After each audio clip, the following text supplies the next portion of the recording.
Welcome, everyone. Welcome. Today is Tuesday, May 4th, 2010.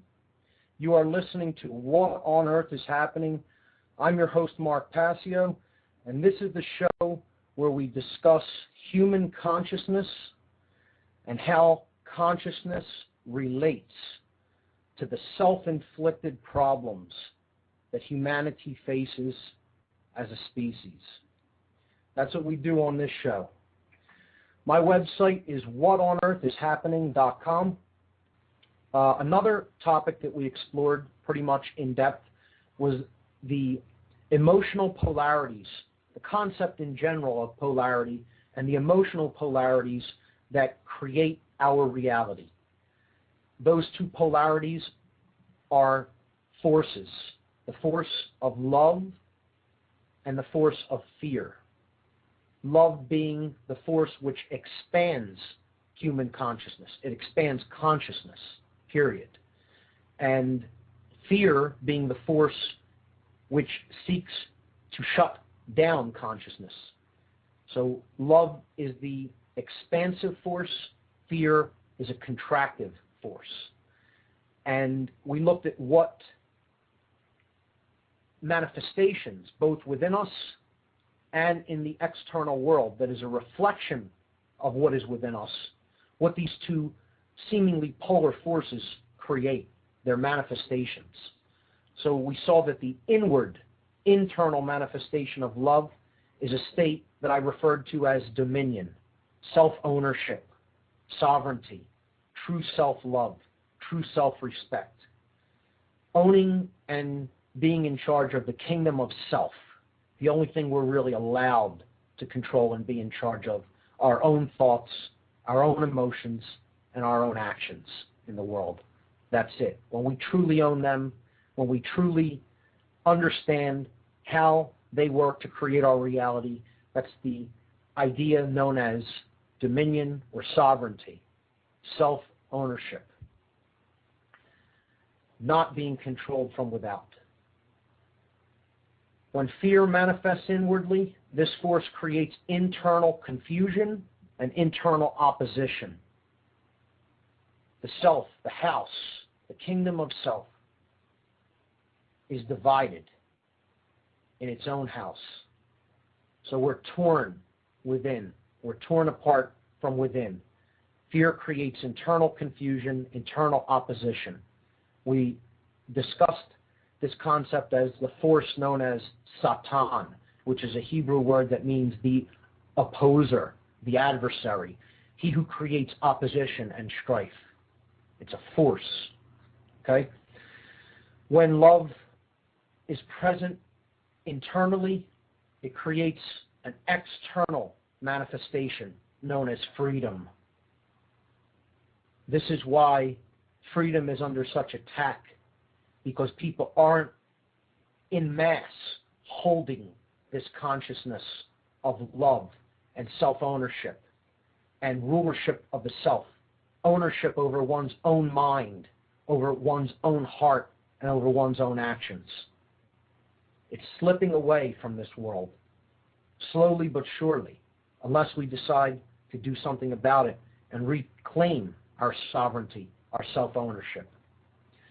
So when fear goes to work in the external reality, when it's present within our minds and hearts, and it goes to work in the external reality, we experience control, externally imposed control, which ultimately leads to chaos, to suffering, to slavery, and everything that we refer to as evil or bad.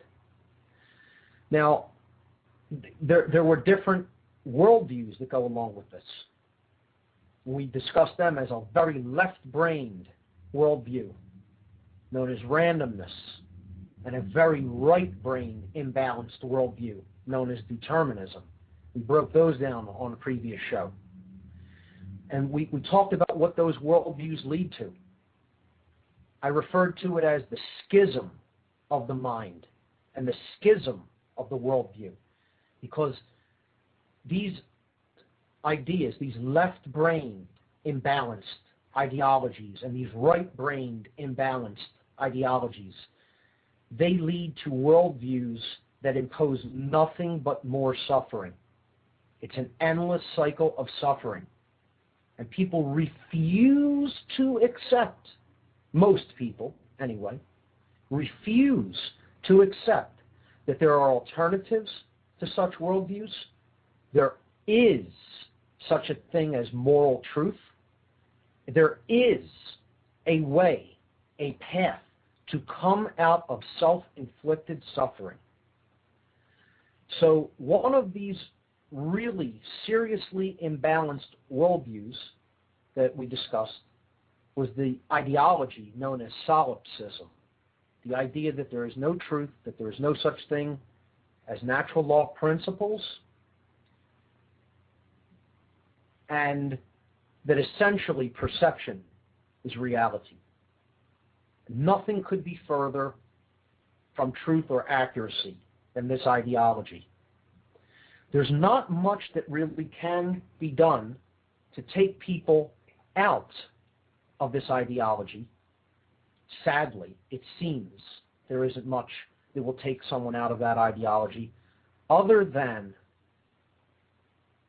them suffering so much through their clinging to an ideology such as this that they finally break down and say the three magical words, the three words that begin all spiritual journeys. I was wrong. This was the path I had to take personally. I chose and took the left-hand path, the path of enormity of suffering, until I got out of that worldview and mindset. And it took so much suffering for me that I was barely able to move. I was laying in a room in the dark, essentially doing nothing. That's the level of depression and suffering that I had to reach in my life in the past to come out of that poisonous worldview. And when I did, my life changed so fast it made my head spin for the better, because I started getting in touch with what really is taking place within me and around me, and accepting the realities that are taking place around me, instead of pretending that they don't exist or that it's all just perception, and that it can be ignored, and that truth can be ignored, and that morals can be ignored, and that we could just make it up as we go along, depending on our comfort levels and what we, think is good for us, as opposed to what is good. And there's a big difference between those things. So I was in a conversation on Facebook, and the person was discussing government. They were discussing control in the world, things like that. And I chimed in about the idea of that externally imposed control is going to be present with us here on the earth until we come out of the consciousness of separation, until we come out of the worldview that in order for anybody to essentially win or have comfort, that other people have to lose and suffer. Until we come out of the idea that it's okay for us to do immoral things to other people as long as we aren't suffering and we benefit from doing them, as long as we're in that mindset, not much is going to change around here. As a matter of fact, it's going to get a whole lot worse. And, some people you can look at that as saying it outright like that is condescending to other people's way of seeing the world. You can say that it's self-righteous. You can say whatever you want. I, in my life, have recognized these principles as being true, as being in effect, like the law of gravity. Doesn't matter whether you believe in it or not. It's in effect. That's what law is. That's what it means. It means it's a parameter that is in effect. It's a boundary condition. It cannot be broken, or it wouldn't be a law, a true law. I'm not talking about the law of man here. I'm talking about cosmic law, and it exists. It's real.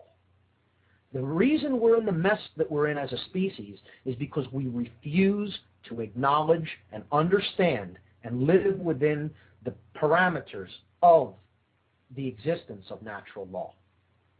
And essentially, it is so easy. It can be stated in, and has been stated by teachers in one sentence. The truth is always simple. It's never, ever complex. People try to make truth complex, to obscure it and to obfuscate it, to create confusion and doubt within somebody's mind regarding natural law principles or truth. But the law that governs creation can be essentially be stated in one sentence. Do unto others as you would have done unto you. That's the golden rule. And that's it. It is that simple. And because we continuously break that one law, we're going to continue to suffer until we decide to come out of that level of consciousness. The end. Okay? It is that way. I'm not saying it's my belief that it is that way. What I'm telling people out there is, if you don't want to continue to suffer, that's the path out of suffering, in a nutshell. That's it. And it is that way. That is the truth. It is not a perception of reality. That is reality. I don't know how much clearer I can say that. I'm not telling you that that is my belief, because it is not my belief. That is a law that is in effect that I happen to understand. That's it. So here is the reply that I received on Facebook from someone that I would say is a solipsist based upon his response. And I'll read just excerpts from this.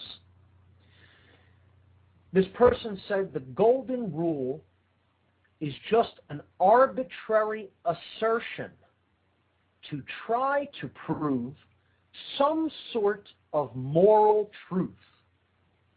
There is no ultimate moral truth. There are no laws of existence. Imagine that. Now, let me tell you what this ideology, what this belief system, which is what this is, leads to. This belief system is known as solipsism, and it is also known as moral relativism, which I've brought up on previous shows. This creates the notion that man is the highest power in the universe. We get to make up our own truth. Essentially, we are the arbiters of truth, or God. That's what this ideology is. If there are no laws that govern creation, if there is no such thing as morality in truth, there is no such thing as morality, it is just perceptions, then we get to do essentially whatever we say is correct or right or moral. And we're the ones making up quote-unquote law. That's what man's law is based on, this ideology. That's why it's such a disaster. Because we're not the authorities of anyone else. We are not the arbiters of truth. We are not the ones who define what morality is based on our perceptions and comfort level.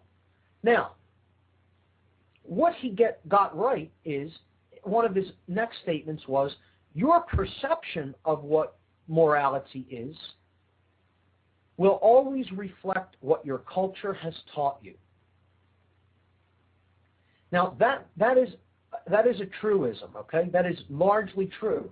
People's perceptions of what is right is, in the modern day, and has been in the past, largely determined by what those around them have taught them.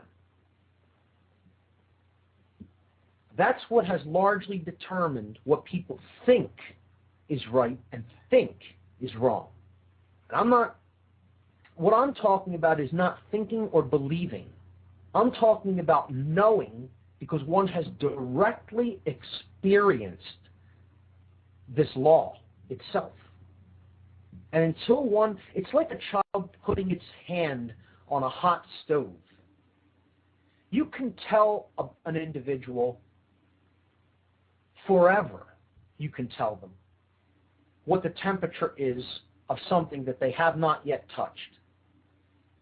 They will never really know for certain until they experience the feeling of being burned or having something extremely hot or extremely cold pressed up against their skin.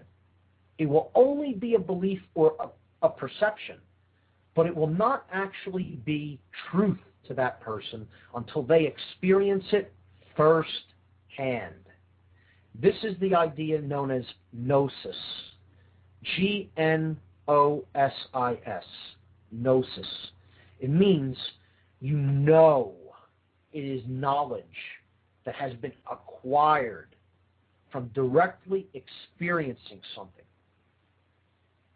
Not by reading about it, not by thinking about it, not by being told about it, but by experiencing it.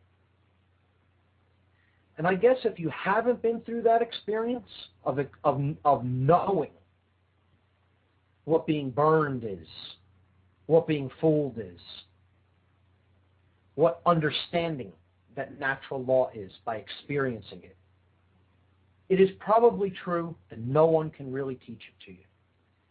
And if you're in the mindset that you don't want to know about it, that you don't want to learn about it, that you think it doesn't exist because you're comfortable believing that, more likely than not, a whole lot of suffering is coming your way until you do experience the result of not understanding natural law, and you suffer enough to come out of that condition. And I kind of think, more so than not, this is the place we've come to as a species. And I get that perception more and more in the movement of people who have studied this, who have recognized this, who have understood it. And there's a sort of desperation because they see how closed the minds of the individuals who are out there in our society and in the world are. They see how closed their minds are, how closed their hearts are, and how totally resistant they are to understanding how these principles work. And make no mistake about it, we're not getting out of this mess unless we understand how these principles work. That's the lesson, and that's the way out. There is no escape. I've said this many times before, and we'll say it many more times. There is no escape from the condition to which we have arrived. The way out is through. It is through the problem that we must go, through understanding of how we got to this place. That's the way out of it. And that equates to understanding natural law principles and understanding that there is such a thing as right and wrong. And one of our jobs here is to understand what right and wrong are, what their qualities are, what their manifestations are, and to choose the higher moral ground over the low, easy ground The higher moral road may be simple, but it isn't necessarily easy due to where we have come, through the degradation of human consciousness, through direct mind control over people, through media, through the kind of food that they're feeding into their body that could laughingly be called food, through the lies that have been propagated, through what we laughingly call education, and through the lies that are just spread by people who just don't know any better and then teach it to their young. Finally, this individual said, everyone living according to their own perception of what is moral without any sort of external control is a recipe for disaster. Well, you got the first part of it right, but you totally missed it on the second part of what you said there. I never would advocate everyone living to their own perceptions of what is moral. I'm an advocate of everyone living according to what is moral. Big difference between those two states.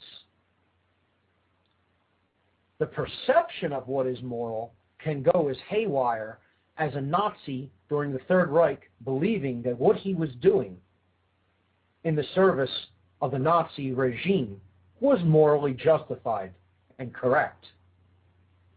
That would never make it so. See, there's a big difference between what people think is the right thing and what actually is within their rights to do. That's why it's called rights. That's why we have rights, because to exercise rights is standing within moral right. You're not doing anything wrong when you exercise a right. It's right in the language, folks. This isn't hard to figure out. We have a right to do that which is morally right, and nothing else. This is the notion that has been coined in occult philosophies as "do what thou wilt shall be the whole of the law." This gets perverted. Okay? People don't understand that statement. That means you have no other right than to do what is within your moral right to do. It does not mean do whatever you want. Anybody that tells you that's what that statement means when they heard it have a complete lack of the understanding of the statement. Now, you can disagree with the person who said that, but if you understand the actual philosophy behind that statement, what it is saying is, harm none, do what you will. As long as you are not doing anything that is outside of the boundaries of natural law right for you to do. That's what the will, with a capital W, as we talked about on the previous program, really is. I don't know if that's clear to people, the way I'm explaining it. If anyone wants further clarification, call in, ask, we could talk about it. But that's what that statement means. That's what the will is. It is doing that which is within our natural right to do and nothing else, nothing outside of those boundaries, not stepping on other people's natural rights. Once you do that, then you're not in the will with a capital W. You've dropped in consciousness and you're doing the personal, egoic will. And this was the difference that we brought up last week when we discussed the concepts of magic and sorcery. It is critical to understand the concepts of natural law when we discuss magic and sorcery, what that entails. It is critical to understand the concept of will. The two forms of will, the higher will, which we basically ascribed a capital W to, okay? like some people do with the higher self, giving it a capital S, okay, as opposed to a lowercase letter. Because the language that we speak limits us in many ways. to talk about higher will versus egoic will. So in the way I explain it in my presentation and on this show, I distinguish with a capital letter. The capital W will is the will of creation and accordance with natural law, harmony with natural law principles that create order.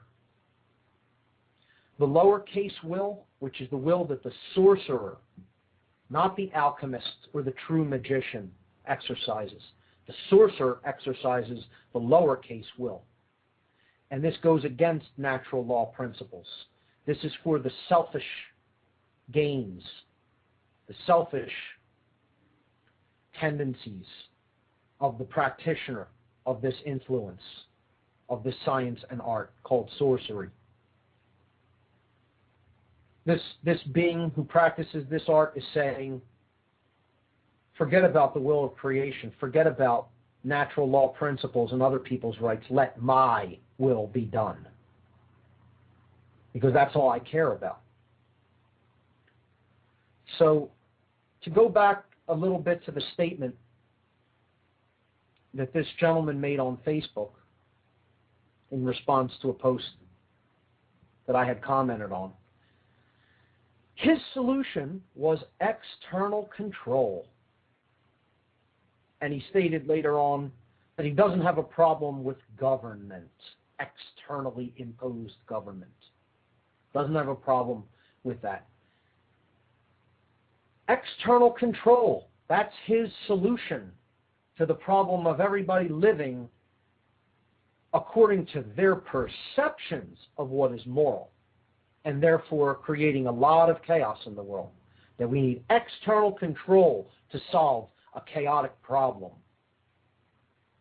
That's the very definition of sorcery. The very definition of it. And again, I've also described this with the metaphor of, I'm going to dry those wet clothes by pouring more and more water upon them. You wait and see. You wait and see. I'll get it done that way. Don't worry about it. It may take some time, but I'll take these buckets of water, I'll take this garden hose, I'll continue to put water on those clothes, and they'll get dry. Watch. You watch. That's exactly what this is. This person has zero understanding of how natural law works. Zero. But in many ways that can't be blamed on the person themselves. So many ignorant people come up into this society because they're taught in ignorance by those who are already ignorant. It's a self-propagating machine. That's what our reality has become. A self-propagating virus. The blind and the uneducated, the ignorant, teach the next generation of the blind and ignorant. And it's a sad, sad, sad thing. And once again, at the risk of sounding condescending, I'm not here to make friends with people. I'm not here not to offend anybody's sensibilities. Okay? I'm here to explain why we're in the mess we're in. That's what my job is. And I do happen to understand how that works. That's not an egoic statement. That's not me bragging. There are many people throughout history who have understood how this works. Some far, far more intelligent and far better human beings than myself. Okay? I'm not saying I know it all. I'm not saying that I'm perfect in any way, because believe me, that's far from the truth. Okay? What I am saying is I understand the general principles of how we got into the mess that we're in as a species, and I do understand what it will take to get us out of them. Whether people will follow up on that, I don't really have control over that.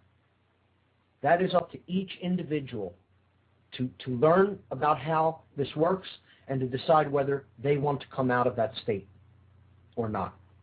And if they desire to do that, it will happen. They will be able to understand the same things that I and many people who have studied this have come to understand. And if they use their willpower to do so, they can get themselves out of that state of consciousness and become part of the true solution to the state of consciousness of the whole. Because that's how the whole changes. The whole changes, the totality changes when the individual units that comprise the whole change. That's it. We want to change the external reality, we got to change ourselves. We have to change the way we think. We have to change the way we behave. That's it. It's that simple. Easy? No. Simple? Yes. No one's claiming this to be easy. I had to say the words "I was wrong" so many thousands of times that I could, and I will say them so many thousands more. Okay? But most people are trapped in the state where they refuse to say those words. They refuse to admit that to the universe, that they bought a lie, they propagate a lie. Disharmony with natural law comes through this level of ignorance, and all it creates in the world is chaos.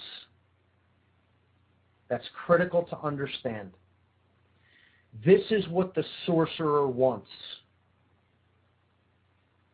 Sorcerers, controllers who have a lot of knowledge about how things really work, and all they want to do is use that for advantage over their fellow human beings, to gain benefit, to benefit over them, to get personal gain and advantage over their fellow beings because of what they know and understand. They know that this law exists. They're well aware of it. And they bend it. They don't break it, but they bend it, because if you're in a position where you understand that and you can control information and you can hide how these principles work, you can get people to obey you, do your bidding, and believe in whatever nonsense and illusion you peddle. And they're the sorcerers of this world are very, very, very adept at doing that. They understand how this works, and they're very good at obfuscating it and teaching people garbage so that they never understand how it works. And as long as people don't understand how these principles work, they will always be ruled by people who do, and who want to use that knowledge to rule other people. See, there are many people who do understand how these principles work, and all they want to do with them is to propagate them to other people so that other people stop creating their own self-inflicted suffering. And so, on a mass scale, they stop creating hell on earth. Because we're far on the way to that creation. We're far on the way, well on our way to creating a total hell on this planet. And we're in a unique opportunity where these principles are being openly discussed and shared in a myriad of ways. There's such a plethora of information out there on these principles. There is such a wealth of information and information flow. We live in a unique time in history where natural law can really be grasped and understood by anyone. The information is out there if we choose to reach out and grab it. If we choose to pay attention to the right sources of information, to the right sources of information, meaning morally right and meaning correct, who understand the dynamic and can explain it correctly. This exists. It exists. People may not want to hear that, and that's okay. That's okay. Okay? But there is no question. Truth exists. Natural law principles exist. Morality exists. There is such a thing. It is knowable. All of these things are knowable. What deep-seated ego is the refusal to accept any of those things that I just stated. The refusal to accept them. That is the satanic force at work in the world. You can call it whatever you want, but it is the force that divides you within, and it divides people from each other, prevents them from ever coming together and being able to live in social harmony. And this force has people. It owns people. It owns their minds. It owns their minds. Because they've been peddled sewage by the sorcerers of this place. Sewage. And here's the other concept that rolls along with this as I wrap up talking a little bit about sorcery. Magic and sorcery. See, the magician wants to bring people together, the true alchemist, to elevate consciousness, to help people understand natural law, so that they can put an end to their self-inflicted suffering through ignorance and through ego, attachment to wrong ideas that they can't admit that they're wrong ideas. They'd rather go to the grave. They'd rather die than admit that they were wrong. That's how deep of an ego hold this satanic illusory force has over the minds of people of this world. They would rather kill themselves and others around them rather than admit, I've bought a bad ideology. I've bought a bad notion, a bad idea. Can't admit that. See, belief is one of the strongest forces in the world.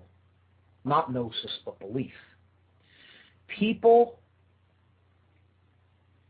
so desperately want to cling on to their beliefs because it's all they know. It's all they know. And to take that away from them is to take away their self-identity.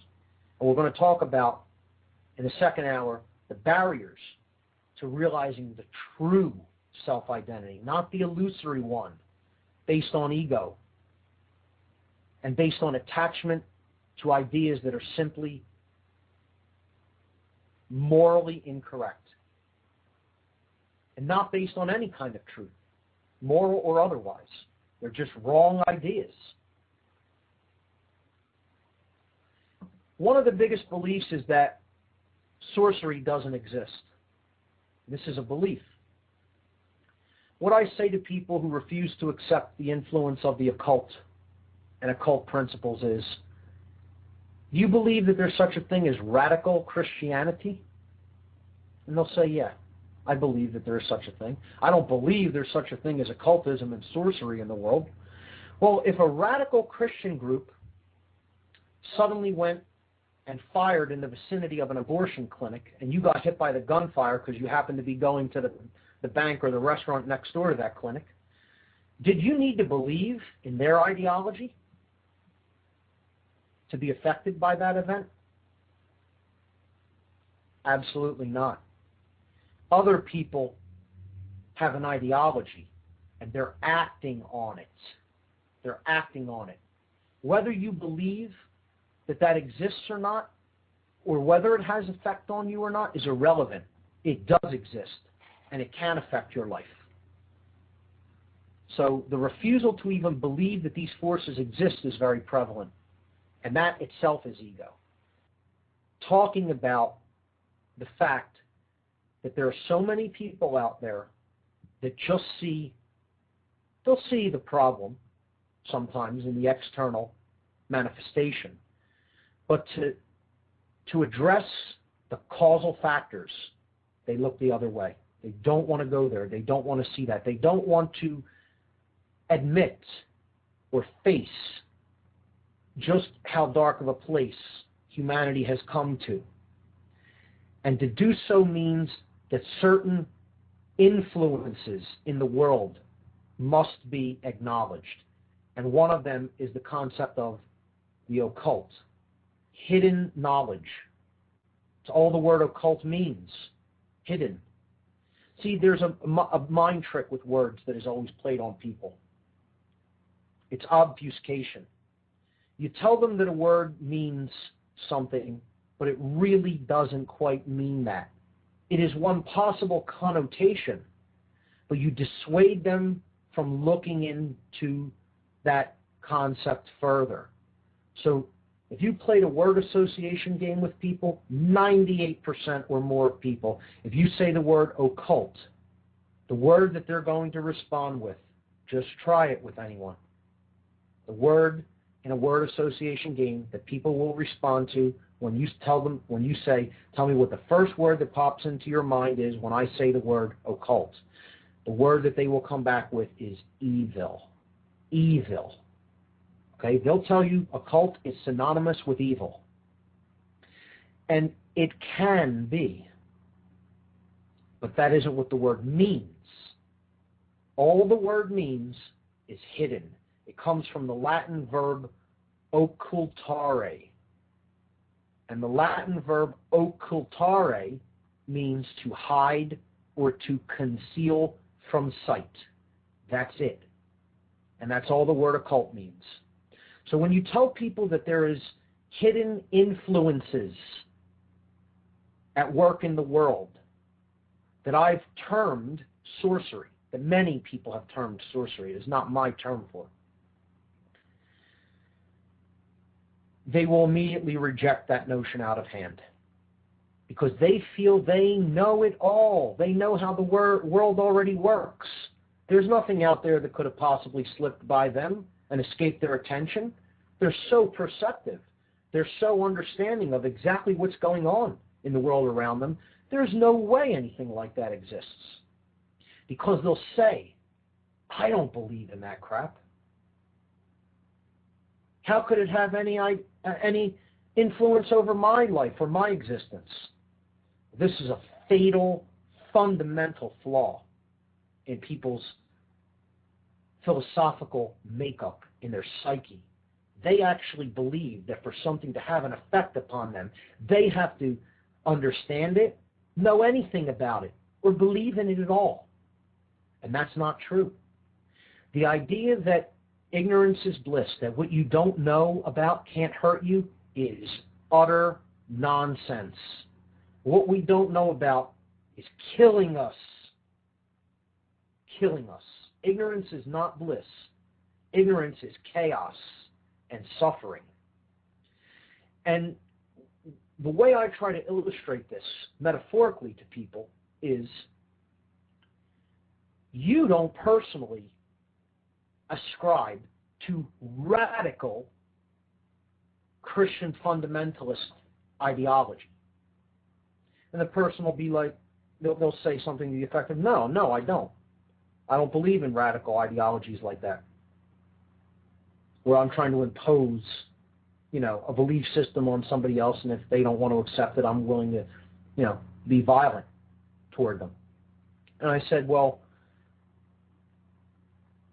does that mean that it isn't having some sort of an influence in your life or in the world? See, that's the same notion. People say, I don't believe in the occult. I don't believe in sorcery.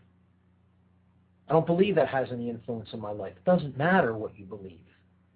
Other people believe in certain ideologies, and they're willing to act upon them, whether you believe it or even know that it exists or not.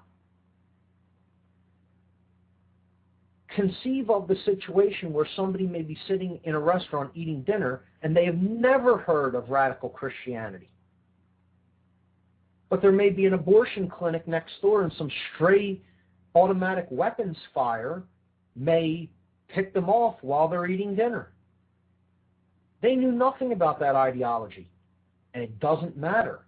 You can be affected by an act of free will gone awry, gone astray, by people believing in nonsensical notions and being willing to act upon them. That exists. It has an influence over your life. The way to better prepare against the negative or harmful influences of such dangerous ideologies, such as sorcery, is to learn as much as possible about them. That's the only way you're going to be in a position where you could defend yourself against them. And until we understand how sorcery works in the world, how its methodologies are structured, and how the people that are using these principles and these influences work in the world, we are going to, as a species, as a whole, remain largely powerless to make any changes or to defend ourselves against those influences. So, the definition of both magic and sorcery was the science and art of influencing change to occur in accordance with the will. In the definition for magic, the will has a capital W because it means coming into greater alignment and accordance with natural law principles, with truth. In the definition of sorcery, the word will, the science and art of influencing change to occur in accordance with the will, is lowercase. It means my will, my selfish, egoic will, the will of the sorcerer himself or herself. When we come into alignment with the art of magic, we are attempting to create non-dualism, oneness within, sovereignty, the recognition of sovereignty of all beings, the recognition that natural law exists and that it is operating in our world, and we are bound by it. Only by helping to assist other people to come up to higher levels of consciousness, the art known as alchemy, are we going to get out of the self-inflicted suffering that we are in as a species. If we continue to fall prey to sorcery, or even attempt to use it, we are going to create more and more and more chaos and suffering in the world. Because that's where we're at now. We're at a place where sorcery has run so rampant in the world that we live in that we have a situation of total chaos, almost complete chaos. People think that there is order here or that we're going to be moving toward more order if things don't change are delusional.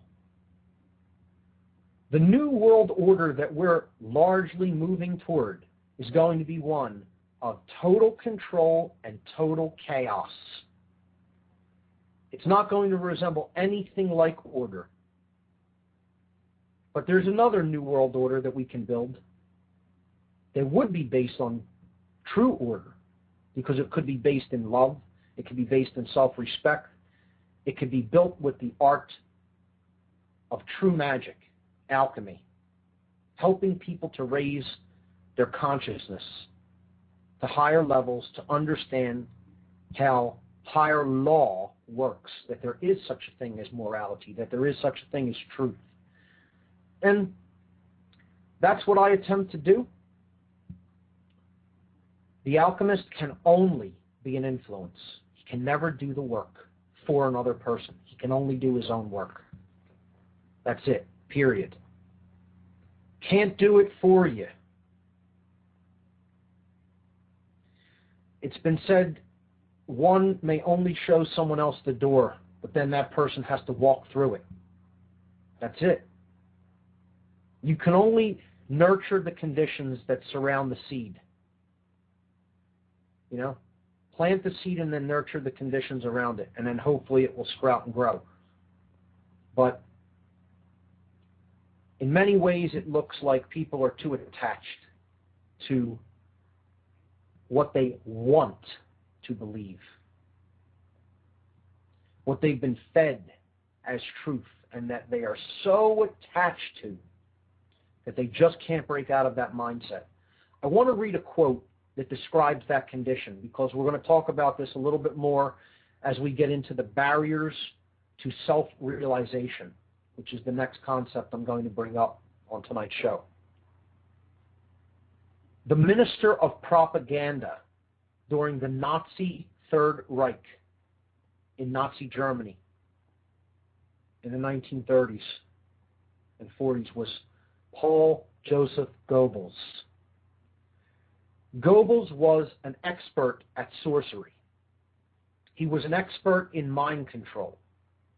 He was an expert at propagating lies, disinformation, and utter nonsense that could only lead to more and more human suffering. And it did. And he did a great job of it. He was wonderful at his job. One of the best of all time. This is a quote by Goebbels. He said, "The essence of propaganda consists in winning people over to an idea so sincerely, so vitally, that in the end they succumb to it utterly and can never escape from it." I'm going to read that quote again to let it really sink in. This is a statement made by the minister of propaganda during the Nazi regime. He said, this is Paul Joseph Goebbels, he said, "The essence of propaganda consists in winning people over to an idea so sincerely, so vitally, that in the end they succumb to it utterly and can never escape from it."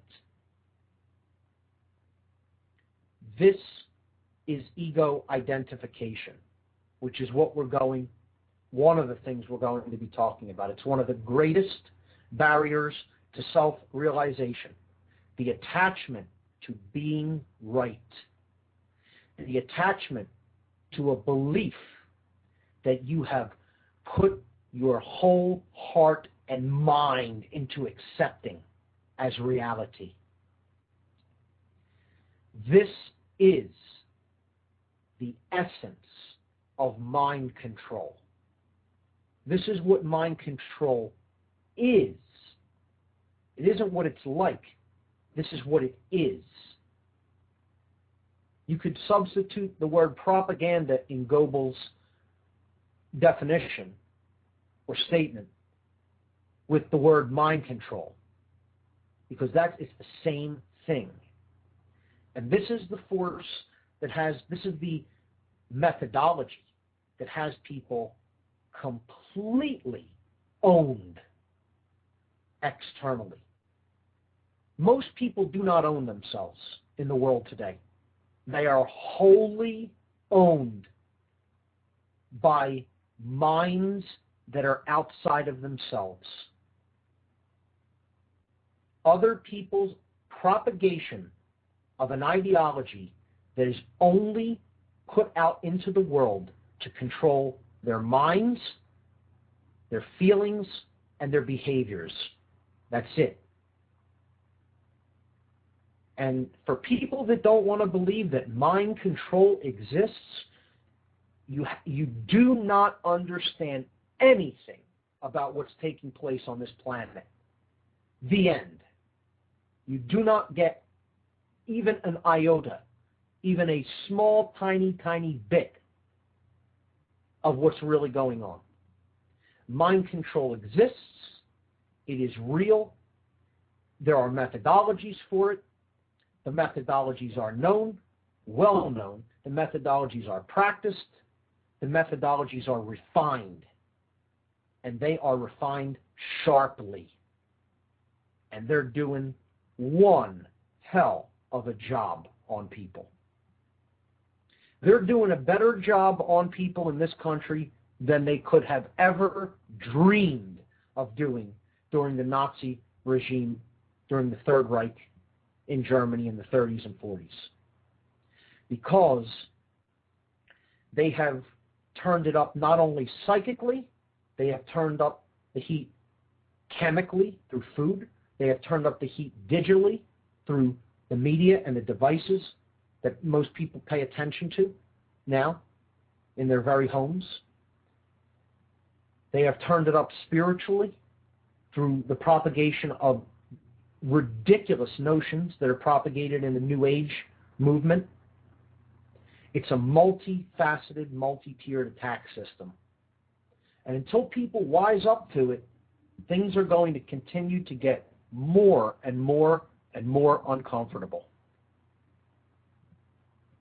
And people are going to suffer a whole lot more, sadly. But it's a choice. It's a choice. Let that be known. It is a choice whether we suffer or come out of this mess. Okay? And the choice lies largely in one concept, in one notion.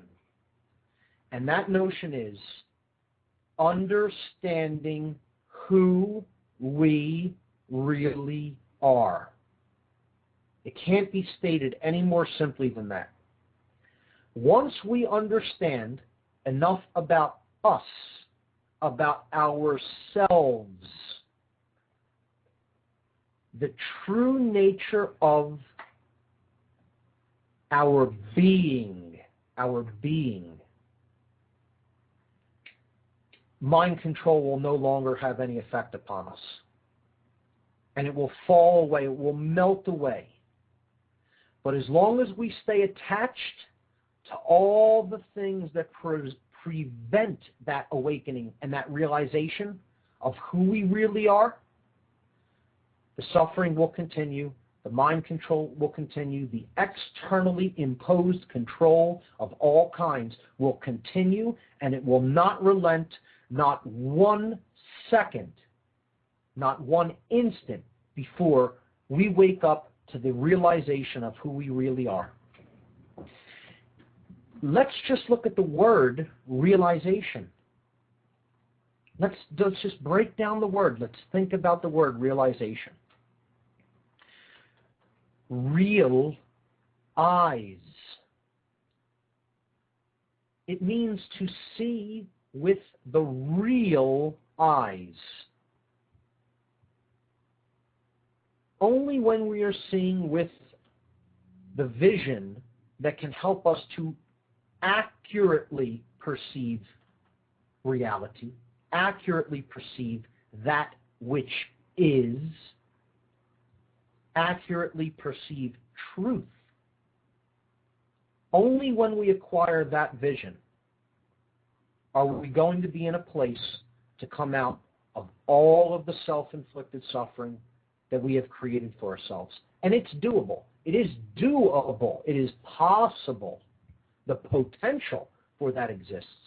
Whether we will that into manifestation is another story. I don't think anyone can say with certainty whether we will do that or not. If we do it, we have the potential to create, at this time in history, a way of being on the earth that has probably never before been seen, that we can scarcely imagine. And this is part of the problem, is that we can scarcely imagine it. The human imagination is suppressed. They want to stifle. Sorcerers who want to control other people always need to stifle the human imagination. They need to stifle. They need to suppress and put a lid on what we are capable of imagining is possible. Because if you can't even imagine the possibilities of what could be, you're always going to be trapped with what is, with the way things are now. And you hear so many people say, that'll never change. I can't imagine how that could ever change. Well, that's why it's never going to change. Until you can imagine it, you're not going to bring it into manifestation. The imagination creates everything.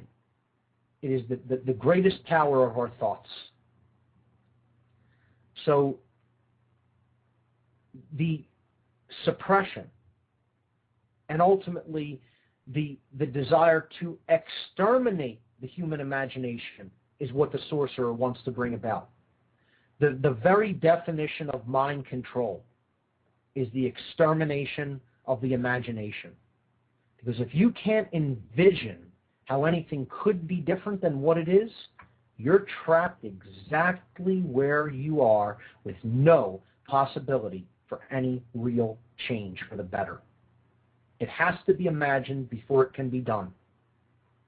The imagination is the greatest power that we possess. And I would say that to destroy it, to attempt to destroy it, is one of the greatest weapons, one of the greatest methodologies used against the human species by those who seek ever greater control. What I describe as the sorcerers of the world, the sorcerers of consciousness. People who just want their will to be done, don't care who they need to step on to get that done. So, they need to keep us in ignorance of who we really are. And before we even get into all of the qualities that explain who we really are, before we can even look at that aspect of it, let's look at how we're prevented from using our realization. Why can't we see? Why don't most people already know who we really are, what's taking place within us, what's taking place around us? Why does ignorance abound? Well, I've broken this down, analytically broken it down, to help explain it better through words, into four basic categories that I call the barriers to the realization of the true self. And again, I'm going to bring that notion in to describe the higher self, or the idea of who we really are, with a capital S, as opposed to a lowercase s, self, which would be the lower self, or the ego-identified self. We're going to look at the things that block this awareness, this knowing of who we are. We're going to look at what blocks the realization of the true self. And I'm going to list them, and after they're listed, we'll take them one at a time. We won't get to them all this week. We'll continue with this next week. But I'll list these barriers to self-realization, and then I'll discuss them individually. So, the barriers to the realization of the true self. I present four of them. The first is known as the five-sense illusion. The five-sense illusion. And probably that is the only one we will have time to delve into in any depth this evening. And then we'll continue with others. The second is ego identification, which we'll probably get to next week. That's if we even wrap up the first one tonight. So the second is ego identification. The third is the prison of the left brain.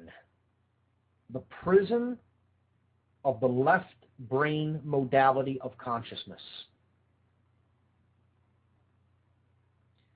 This is something that the educational system in the West does a very good job of keeping people locked in.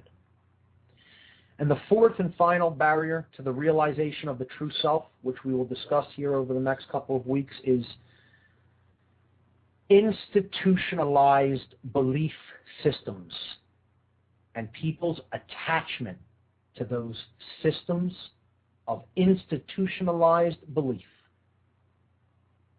Institutionalized belief systems. So quickly, to list them one more time, the barriers of self-realization, barriers to the realization of the true self, the five-sense illusion, ego identification, the prison of the left brain, and the attachment to institutionalized belief systems. And let's get into the first one, which is, I would say that I'm definitely not even going to have time to finish explaining on this show. We'll probably ride this out till the end of the show unless anyone else calls in, and then we'll just continue this topic next Tuesday. So, the 5 sense illusion. This is the idea, and it is a left brain imbalanced idea. It's the ideology that only that which can be perceived with the senses is real, or can really be looked at as real, be perceived as real. So only what our sensory perception organs can pick up, that's all reality is comprised of. There's nothing else outside of what we can see, hear, smell, taste, and touch.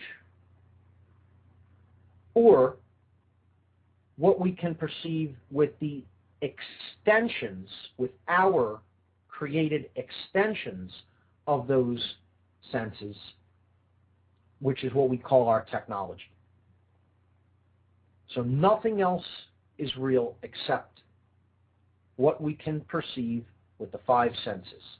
And I call this, and it has been called, not just my term for it, it has been called the 5 sense illusion, because people are attached to the idea, and again, you're going to hear that word be brought up with just about every one of these barriers to self-realization when we talk about them, because it's the attachment to these ideologies that creates all the suffering we experience. And it's the attachment to these ideologies that make us not be able to truly realize who we are. And until we let go of these attachments, we're not really going to make any progress towards solving all of the self-inflicted and seemingly never-ending problems that humanity is currently going through. Everything we call evil, that we experience as evil or negative or bad.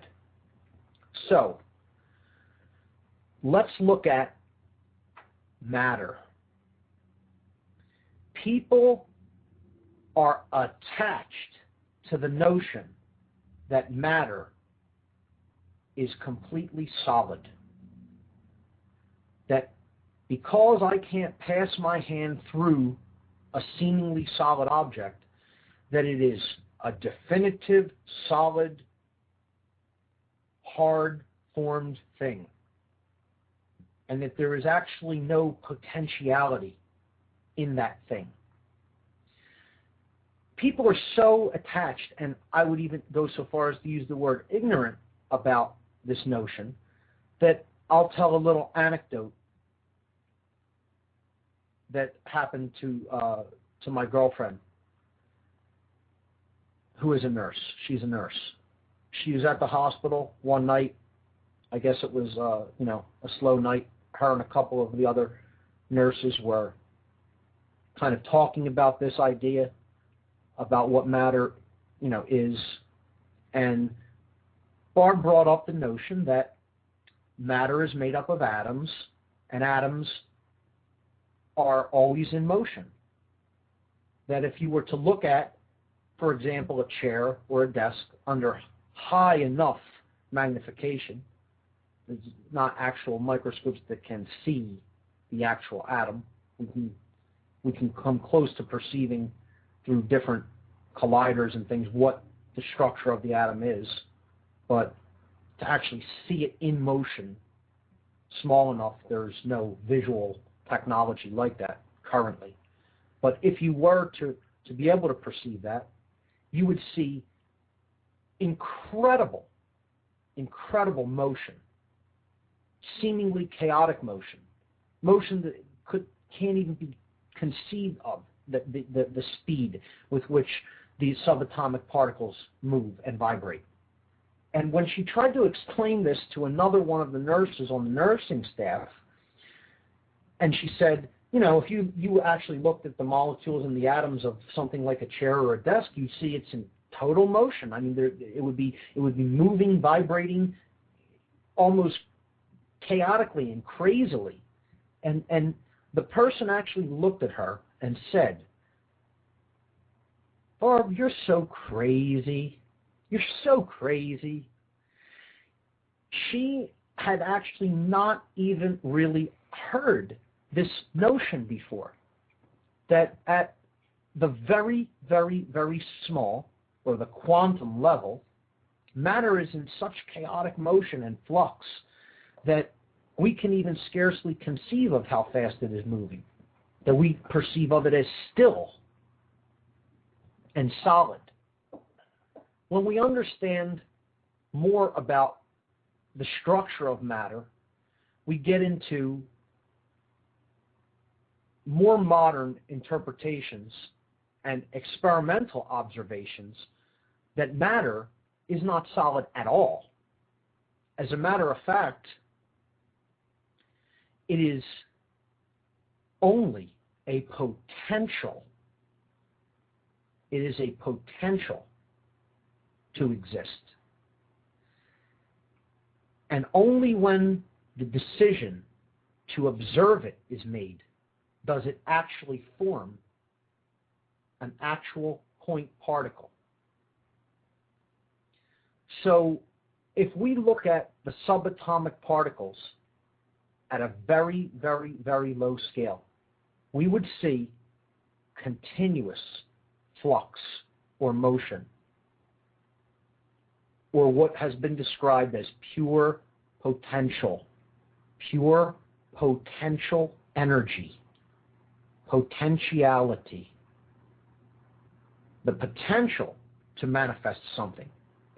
But a mind, a consciousness must become involved to actually create and form that potential into a manifested experience. Now that's a mouthful, but in science this is known as the observer effect. You can look that up. It's called the observer effect. And I'll probably be explaining more about the observer effect next week. But to re-illustrate some of the ideas of how the five-sense illusion keeps people trapped in limited ways of perceiving themselves, their own consciousness, and the world, we could look at an example of frequencies. We can look at frequencies of light and sound. If we look at the visible spectrum of light, what the eye can actually perceive as far as wavelengths of light energy goes, we can see that our eye can only detect a fraction, a minute fraction, as a matter of fact, an infinitesimally small fraction of the totality of wavelength spectrums, the full range of wavelengths that actually exist as far as light energy is concerned. We break that down into what we call the color spectrum. We can see red, orange, yellow, green, blue, violet, so on, and the shades between those colors, combinations of them, which create all the colors that the eye can perceive. But essentially, it's an extremely, extremely limited frequency range that the eye can pick up. And we don't perceive the infrared wavelengths, or the wavelengths that exist below the color red. We don't perceive the ultraviolet wavelengths, or the wavelengths that exist above what we call the color violet or purple. Does that mean that those wavelengths or frequencies of light do not exist? Of course not. They exist. They are in creation. They are in manifestation. The eye cannot perceive them. We don't decode those wavelengths with the equipment that we have called the human eye, the biological technology known as the eye. Look at the example of a dog. A dog can hear frequency ranges of hearing that a human being cannot hear. If a dog whistle is blown, no human being is going to respond to that dog whistle, because our biological technology, our equipment called the human ear, which receives and decodes those specific frequency ranges that are within human hearing, a dog whistle falls outside of that frequency range. So a dog will perceive something that is higher, sound frequencies that are higher, that a human ear cannot perceive. We have to get out of the attachment that only that which can be perceived with our sense organs, our biological technologies, is all that exists. It isn't true, and that belief is an attachment that stops us from really understanding the totality of ourselves. So I'm going to leave it there for this show. We'll pick up on this next show. I'm Mark Passio, and you've been listening to What on Earth is Happening.